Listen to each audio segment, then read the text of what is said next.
आफाद एनडिबि प्रोग्रेसिव पिपल joint action committee आरो UPPL नि बानजायनायाव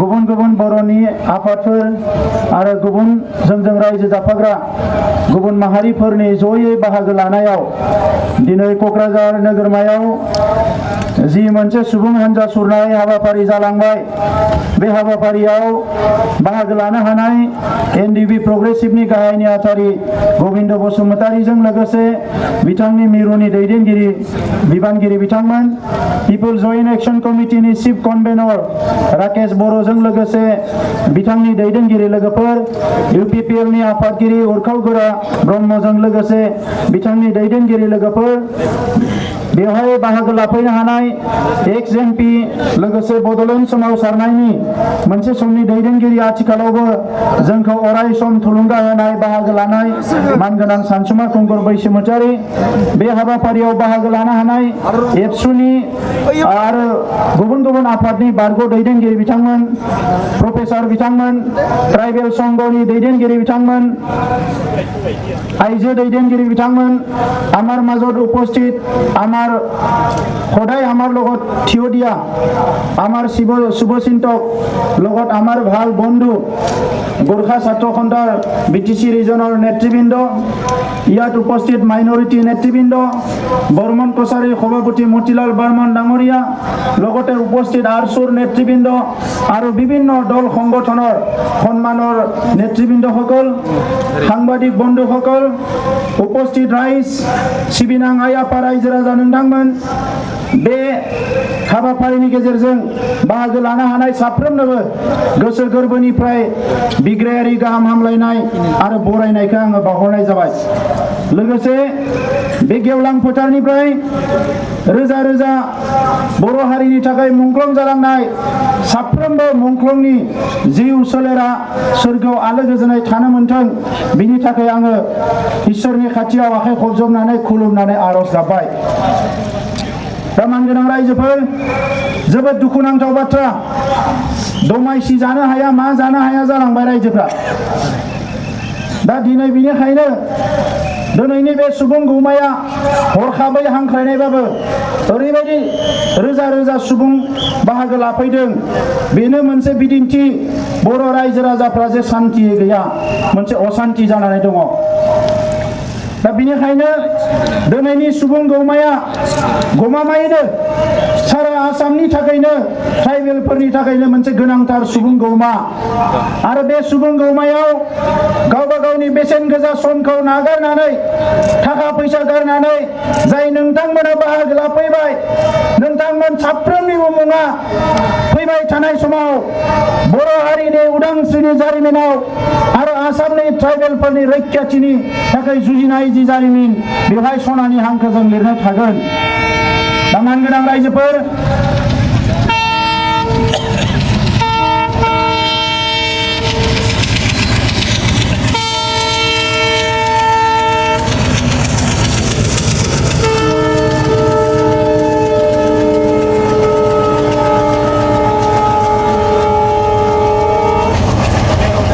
जोंनि बे सुबुं हानजा सुरनाय हाबाफारिखौ जोङो रेली फर प्रटेक्शन एन्ड जास्टिस होननानै बुंदों बे सुबुंनि हानजा सारनायखौ जोंनि रैखाथि आरो जोङो थार बिजिरनो मोननांगौनि थाखाय जोंनि जि सुबुं हानजा सुरनाय होननानै दिनै जोङो बिमुं होनानै जोङो बे हानजाखौ सुरदों मानो जोङो बुंनो गोनां जादों गिबियावनो दिनै मोनसे सोंलु फैदों रैखाथिनि सोंलु जोंनि रैखाथिया बेसेबां रोखाबाव बर'फ्रा गुबुन गुबुन भारतनि ट्राइबेल बायदि जोंबो मोनसे ट्राइबेल हारिनि मानसि हिसाबै भारतनि नोगोरारि हिसाबै थांनाय गोलाव समाव जोङो माखासे मोनथायखौ जोङो मोननो हादोंमोन जि मोनथायफ्रा बर' हारिखौ गेरेमसा हारि महरै गायसननायाव रैखाथि होनायाव नांगौ बायदि हाबाफारिफोरखौ मावफुंनो हायाब्लाबो जि एफा एनै जौगानायनि थाखाय जोंनि हा हुखौ बेंनायनि थाखाय जोंनि राजखान्थि भाबै खामानि मावनायनि थाखाय हिसाबै एफा एनै गोहोखौ जोङो मोनबोदोंमोन भारतनि संबिधाननिफ्राय आरो बेखौनो लानानै बर' हारिया जोंनि सोमावसारनायखौ गोख्रोंनिफ्राय गोख्रों खालामबोनानै BSc आरो BTC मोननो हादोंमोन। दिनै BSc आरो BTC मोनखांनायनि उनाव जोङो हिसाब खालामनानै नायबाय बे BSc आरो BTC जों बर' हारिया जि हास्थायनाय लुबैनाय गेरेमसा बर' हारि दानाय बुहुमाव बर'खौ मोनसे गोथां हारि हिसाबै गायसननानै दोनलांनाय बे हाबाफारिखौ मावफुंजोबनो हानाय नङा आरो बेनि थाखायनो आलादा रायजोनि सोमावसारनायखौ 2010 मायथाइनिफ्राय जोङो फिन लाबोफिनबाय। 2003 मायथाइयाव BTC जाबाय। 2003 मायथाइनि उनाव 2007 मायथाइनिफ्राय जोंनि गेजेराव दाङाबाजि जानानै बिदा फंबायनि गेजेराव गावथारलायनाय बुथारलायनाय जाबाय। नाथाय बिनि गेजेरावनो मोजां खौरां मोनसे फैदोंमोन। 2005 मायथाइयाव NDP-आ सिजफायार खालामदोंमोन। बे गासैखौबो लानानै बर'नि आद्रा थानाय जि मोननांगौ मोनथाय आलादा रायजो बड'लेण्डखौ सोरजिनो थाखाय खनसे हां लाफिननानै दुलाराय बर' फरायसा आफादा बर'नि गोबां आफादफोरजों रायलायनानै जोंनि सानसुमैफोरजों रायलायनानै 2010 मायथाइयाव बड'लेण्ड दाबिखौ जोङो बोखांफिननानै जोङो लाबोफिनदोंमोन। जिखौ जोङो बोखारनानै दोनथ'दोंमोन बेखौ जोङो फिन लाबोफिनदोंमोन आरो बै समनिफ्राय दिनैसिम जोङो जोंनि बर'नि जांख्रिथाय आरो सोमावसारनायाव जोङो मोननै थासारि मोनबोदों। मानगोनां रायजो राजा नोंथांमोन, जोंनि गोबां मानसिफ्रा रायलायो असमनि हारसाफ्रा जोंखौ मोजां मोना, बिथांमोना अराय सम गादबनानै सोबख'नानै नासयनानै थगायनानै जोंखौ दोननो नागिरो। बियो अराय सम सान अखाफोर बायदि सैथो। बियो गोदोबो सैथोमोन, गेजेरावबो सैथो आरो दिनैबो सैथो। आसामनि रुलिं जायफोर खुंग्रा खुंगिरि बिथांमोना जे जोंनि सिबिं गरसेनि समानबो जौगानायखौ लुबैया बियो दिनैसिमबो सैथो। नाथाय बेजों लोगोसे बर'नि आरो मोनसे थासारि नुबोदोंमोन। BTC-नि समनिफ्राय दुलाराय बर' फरायसाफोरनि बड'फा उपेन्द्रनाथ ब्रह्मनि सोमावसारनाय, सानसुमा खुंगुर बसुमतारीमोननि सोमावसारनाय, UG ब्रह्ममोननि सोमावसारनाय, BLT-नि सोमावसारनाय, NDP-नि सोमावसारनाय, बे गासैबो सोमावसारनायाव आरो मोनसे थासारि नुदों। बर'नि गेजेरावनो मोनसे हेंथा हान्जा अराय सम थायो। थिग बेबायदिनो नैबे थामथि खेबनि थाखाय जों जि सोमावसारदोंमोन आलादा रायजोनि, बेवहाय बर'निनो साफा माखासे मानसिफ्रा जोंनि हेंथायै खोथा बुंबोदों। नाथाय जाय बिथांमोना हेंथायै खोथा बुंदों बिथांमोना गावबा गावनि राजनितिक गादिखौ बासायनो थाखाय जोंनि हेंथायै खोथा बुंदों। जों बेखौ खेर खेरायाखै। ओंखायनो रायजो राजानि मददजों बड'लेण्ड सोमावसारनाया फैयै फैयै 2013 मायथाइनिफ्राय गभर्नमेन्टजों सावरायनो मोननाय अबस्थायाव फैदों। ट्राइपार्टाइट टक जादों, 3 खनायारि सावरायनाय जादों, हम मिनिस्टारजों सावरायनाय जादों। जेला सावरायनाया जायो, मोजां मोनसे थासारि फैयो, रेल लामा जथियो, राजा लामा जथियो, हांगार स्ट्राइक खालामो, सरकारा जोंनो लिंनो बाध्य जायो। अब्ला जोंनिनो सोरबा सासे दैदेनगिरिया बुङो बड'लेण्डर खपन देखि लाभ नाय, बड'लेण्डर खपन देखि लाभ नाय। बिनि उनाव आरो सोमावसारलायबाय जोङो। रायजो राजाया थाखा फैसा गारनानै राजा लामायाव फैबाय। बिनि उनाव बुंनानै होबाय एबसु NDP-आ राजखान्थि गेलेनोसो सोमावसारदों। बेबायदि बुंनानै होलायबाय आरो साननैसो थालायबाय। दिनै बर' हारियाव जोङो गिदिं गिदिं नायबाय जोंनि गामि आइ आफा रायजो राजानि अबस्थाखौ। दिनै गासैबो बर'फोरनि गेजेराव 1% बर'आ माहाजोन जादों जानो हानाय, 99% बर'नि अबस्थाया मोजां नङा। दिनैबो बोथिनै ओंखाम मोजाङै मोनजायै, गावनि गथ'खौ लेखा फरायहोनो हायै, मोजां न' बां लुनानै लानो हायै रोजा रोजा बर' फिसाफोर दङ। साख्रि बाख्रि बेफार फालांगिनि बाथ्राखौथ' दोनदो, राव थुनलाइ हारिमु जौगानायनि बाथ्राखौथ' दोनदो, हा हु बेंनायनि बाथ्राखौथ' दोनदो, राजखान्थि गोहो मोननायनि बाथ्राखौथ' दोनदो। थांना थानो थाखाय मिनिमामखौबो मावना लानो हायै मानसि दङ दाबो जोंनियाव। जोंनि बिमाफ्रा दिनै लामा बानायनायाव अन्थाइ बोहैनो गोनां जादों। फिथा फाननाय, जौ फाननायखौथ' दोनदो, दखना फाननायखौथ' दोनदो। 10 बोसोर सिगाङाव जोंनि बिमाफ्रा बेफोर खामानिखौ मावनाङामोन। दिनै BTC मोनखांनायनि 13 बोसोर उनाव जों BTC एरियायावबो नुदों राजा लामा बानायनायफ्राव दिनै अन्थाइ बुख्रुबग्राफ्रा जोंनि बर' आइजोफ्रासो फैनो गोनां जाबाय। बेबायदि हारिनो उदांस्रि नांगोन ना नाङा? बेबायदि हारिनो बड'लेण्ड नांगोन ना नाङा? जोङो दिनै मोनसे सोंलु फैबाय रायजोफोर, जोंनो बड'लेण्ड नांगौ। बड'लेण्ड मोनाब्ला बे आसामनि हारसाफोरजों लोगो नांनानै बे खुंगिरिफोरा बेफोरजों लोगो नांनानै खुनु दिन जोङो समान जौगानाय आरो समान मोनथायखौ जों मालाबाबो मोननो हानाय नङा। दा ओंखायनो रायजोफोर दिनै एनडिपि प्रग्रेसिभ दुलाराय बर' फरायसा आफाद जयेन्ट एक्सन कमिटि आरो गोबां माखासे दैदेनगिरिफ्रा नारा नाथा नाजानानै हरखौ सान खालामनानै मोनजानाय मोनलोंनाय नागारनानै जेरैखि जाया बड'लेण्ड सोमावसारनायखौ इन्डियायाव बयनिख्रुइ गोजौसिनाव दोननांगौ होननानै नोंथांमोननि मददजों नारा नाथा खामानि मावदों। दा बेखौनो नुनानै दिनै आसाम सरकार भारत सरकारा गिनानै जोंजों रायलायनो गोनां जायो। नाथाय दुखुनांथाव बाथ्राया दिनै मानो सुबुं गौमा खुंनो गोनां जाखो? जि बिजेपि सरकारा 2014 जोंखौ गिनानै बिथांमोना लिरनानै होनो गोनां जादोंमोन जों दैदेनगिरि जानो मोनोबा भारतखौ सामलायनो मोनोबा बड'लेण्ड आरो गोरखालेण्डनि जेंनाखौ सुस्रांगोन। नाथाय 2016आव जेला जोंनिनो राजखान्थि हान्जाया बिजेपिजों लोगो नांना सामलायहैबाय गादियाव जिरायहैबाय बै खालिनिफ्राय बिजेपिनि साननाय हनाया सोलायबाय। फारसेथिं जों नोंथांमोना हब्रा बुंदों बड'लेण्ड मोनाबा जों जिराया आरो सासेया थांनानै दिल्लीयाव बुंहैदों दिसपुराव सिन्था खालामनाङा आं दङ बिसोर बिनाया बिसोर होखारनाया जेबो नङा बेबायदि बुंहैदों। आरो नोंथांमोना बयबो नुदों बावैसो दिल्लीयाव मा बुंहैखो बिथाङा सिगांनिफ्राय बुंबोबाय जे 6 जनगोष्ठीखौ एसटिखौ बड'लेण्डआवसो लायनो होग्रोनांगोन बड'लेण्डआवसो होग्रोनांगोन।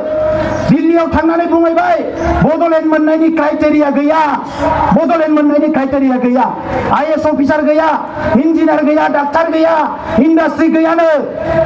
आङो सोंदों जोंनि बिखाया गावदों ओइ खालि आङो टिभियाव नायनानै सानदों बेबायदि सानदोंबा जोंखौ पाब्लिकलि लिंहरनानै सेन्देलजों सोबा नाथाय बर' हारिनि मोनथायखौ बेबायदि बुंनो अधिकारखौ बहा मोनदों बेलाय? बर' हारिया जायनि थाखाय 5,000निख्रुइ बांसिन सुबुं थैबाय जोंनि बिमाफ्रा जिनाहारि जानांबाय न' बां सावजाबाय बेबायदि मोनसे दाबिखौ दिनै बे मालायनि सिगाङाव लासिंसिं खालामनो अधिकारखौ बहा मोनदों? जों दिनै सोंगोन नोंथांनियाव फिननाय होनांगोन। आरो ओंखायनो रायजोफोरखौ बुंनो नाङो दिनै मोनद' हारिया जुदि एसटि जानांगौबा जोङो थावरिनो हानाय नङा। दिनै बे आहमफ्रा 600 बोसोर आसामखौ रायजो खुंदों आईएएस आईपीएस अफिसार आहम गोजा दिनै एमएलए मन्त्रि आहम गोजा इन्डास्ट्रिनि मालिक आहम गोजा बेफोरबायदि जाथिखौ दिनै एसटि खालामनो नागिरदों। आरो बिथांमोना जोंनि एमएलए एमपिफ्रासो बुंदों केटेगरि जागोननो केटेगरि बानायगोन आदार केटेगरि बानायगोन। भारतनि संबिजिताव बेबायदि केटेगरि बानायनो हानाय खुनु बेबस्था गैया खुनु लामा गैया। लामा थानायमोनबा थांनाय 8 तारिखआव जेला बिलखौ राज्य सभायाव लाबो अब्लानो केटेगरि बानायनानै सोनांगौमोन नाथाय सोआखिसै। जोंहा मोनसे एग्जाम्पल होनो हायो रायजोफोर जि समाव फरेस्ट डुवेलार्स एक्टखौ बानायदोंमोन ट्रेडिशनेल फरेस्ट डुवेलार्स एक्ट ट्राइबेलफोरनि थाखाय हानि मोनथाय बै समाव भारतनि ट्राइबेल मन्त्रिया PR केन्डियामोन डनार मन्त्रिया। आरो बे PR केन्डियाखौ दिल्लीयाव थांनानै राज्य सभानि एमपि उर्खावगोरा ब्रह्म एबसुनि आफादगिरि रोंगोरा नार्जारि गाहाय नेहाथारि गौतम मोसाहारि आरो आं लेङाइ आफादगिरि जों थांनानै दिल्लीयाव लोगो हमना बुंदोंमोन जे आसामाव फरेस्ट डुवेलार्स एक्टखौ एसटिनि थाखाय लाबोदों थिगानो दङ नाथाय ट्रेडिशनेल फरेस्ट डुवेलार्सफ्रा सोर नोंथांमोना बुं होननानै। अब्ला बै समाव PR केन्डिया बुंदों दाथ' एक्टआव सोलायनो हाला नोंथांमोना रुल बानाय बिथां आसामाव थांना रुल आरो बे रुलाव सोनानै हो जायखौ मोननांगौ जायखौ मोननाङा। दिनैसिम आसामाव बे रुलखौनो बानायनो हायाखै जायनि थाखाय दिनै लाख लाख बर' फिसाफ्रा ट्राइबेलफ्रा हाग्रा ओनसोलाव हानि मोनथाय मोननांगौनिफ्राय बनसित जानानै दङ रुलखौनो बानायनो हायाखै। आरो दिनै बे हिमन्त बिश्व शर्मा मोना कमिटि दानानै बेवहाय मा खालामनो नागिरदों जोंखौ थगायनो थाखाय आसामाव अ केटेगरि बानायनो नागिरदों। बे अ केटेगरिया अल इन्डियायाव जाया रायजोफोर। आं खोनानो मोनदों बे देबारगावनि लिडारालायनो गावसोरनि मानसिफोरजों सावरायदोंनो गोरोन्थियाथ' जामारबाय खहाया जामारसिगोन बिटिसिनि 40टा सिटखौ 60टा सिट बानायनानै बिसोरनोबो हगारनांसिगोन गसाइगाव सिट बिजनेस सिट एमएलए सिटफोरखौ हगारनांसिगोन। बिनि थाखायनो खुगायाव सिराय गुलि अरनानै सोमावसारदोंमोन नामा? बिनि थाखायनो राजा लामायाव ओंखारदोंमोन नामा? बिनि थाखायनो रोजा रोजा बर' फिसाया जिउ गारनांबाय नामा? जोंनियाव सोंलु फैदों दिनै जों खुनु कमप्रमाइज खालामनो मोनथायखौ जोङो रावजोंबो कमप्रमाइज खालामनो हाया। उदांस्रिनि 30 बोसोर जों कमप्रमाइज खालामबोबाय आरो खुनु कमप्रमाइज जानाय नङा। बेवहाय नो कमप्रमाइज। जोंनि मोनथायखौ जोंनो होनांगोन। दा नंखायनो रायजोफोर जों जुजिनानै थांनानै थागोन, जुजिनानै थांनानै थाबोदों। दिनैनिफ्राय बयबो सांग्रां जादों। पार्लियामेन्टआ 31 तारिखनिफ्राय जागोन, 13 तारिखसिम जागोन होननाय खोनादों। फैगौ 28 तारिखआव लायनो ट्राइबेल संघजों रायलायगोन, थिगानो दङ रायलाय। 29 तारिखआव लायनो बिटिसि सरकारजों रायलायगोन, थिगानो दङ रायलाय। 30 तारिखआव लायनो जेसेबां आसामनि काउन्सिलफोरजों बे शर्मानि कमिटिया रायलायगोन। रायलायनायाव जोंहा बुंनांगौ गैया। नाथाय बिसोरो सोर? बिटिसि सरकारा दिनै बिजेपियाव लोगो नांनानै दङ। गासैबो काउन्सिला बिजेपिजोंनो दंजोबो। बेवहाय मा सोलाय सोल' फैनो? जोंनिया सोंलुआ बेसो, जुदि सिटिजेनशिप एमेन्डमेन्ट बिलखौ हेंथा खालामनानै एजिपिया सरकारनिफ्राय ओंखारनो हायोबा दिनै मोनद' हारिनि एसटि जानाया जेराव जोंनि मोनथायखौ धंस खालामगोन, बिनिफ्राय जोंनि एमएलए एमपिफ्रा मानो ओंखारनानै फैनो हाया? दिनै सिदा खोथा बिथांमोनखौ रोखा खालामनांगोन।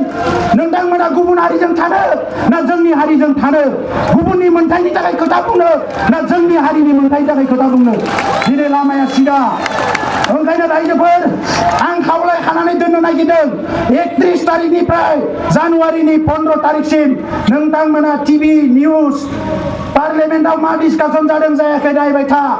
जुदि बे सानबाया बे 15 दिनाव सिटिजेनशिप एमेन्डमेन्ट बिलजों लोगोसे नैबे 6 जनगोष्ठीनि बिलआ जुदि फैनांगौबा आरो बिथांमोना मोनथाय मोननांगौबा अब्ला खिन्थु बिसारखौ रायजो राजाया खालामनांगोन। रायजोफोर रायजो राजाया खालामनांगोन। रायजो राजानो हगारना होबाय जोङो। बेवहाय जोंहा खुनु अधिकार गैया। रायजो राजानि साननाय हनायखौ हमथानानै दोननायनि जोंहा खुनु अधिकार गैया। रायजो राजाया बिसार खालामनांगोन। जोंनि राजखान्थि दैदेनगिरिफ्रा बर'जों थानो ना मालायजों थानो? जोंनि मोनथायनि थाखाय खोथा बुंनो ना मालायनि मोनथायनि थाखाय खोथा बुंनो? दा रायजोफोर जोङो दुखु मोनो। जोङो रावखौबो इनाय साना, रावनिबो हेंथायै जोङो खोथा बुंनो नागिरा। बर'नि खौसेथिखौ जों लुबैयो। लुबैनानैनो जोंनि गल्डेन जुबलियाव बिथांमोनखौ लिंहरदोंमोन, फैयाखिसै। धिकाजुलियाव गल्डेन जुबलि लिंबाय, बेयावबो फैयाखिसै। गोजान गोजाननिफ्राय सोरबा साफा सानै लिडार सेरेबफ्रा बुङो खौसे जानांगौ, मा जानांगौ? खौसे जानो थाखाय जोङो बिखाखौ अराय सम गुवार खालामनानै दङ। खौसे जानो थाखाय जोंहा बेवहाय जेबो कन्डिसन गैया। नाथाय खौसे जानायनि मुङाव बर'नि सोमावसारनाय जांख्रिथायखौ धंस खालामोबा बेबायदि खौसेखौ जों मालाबाबो जानो हाया। रायजोफोर जों मालाबाबो जानो हाया।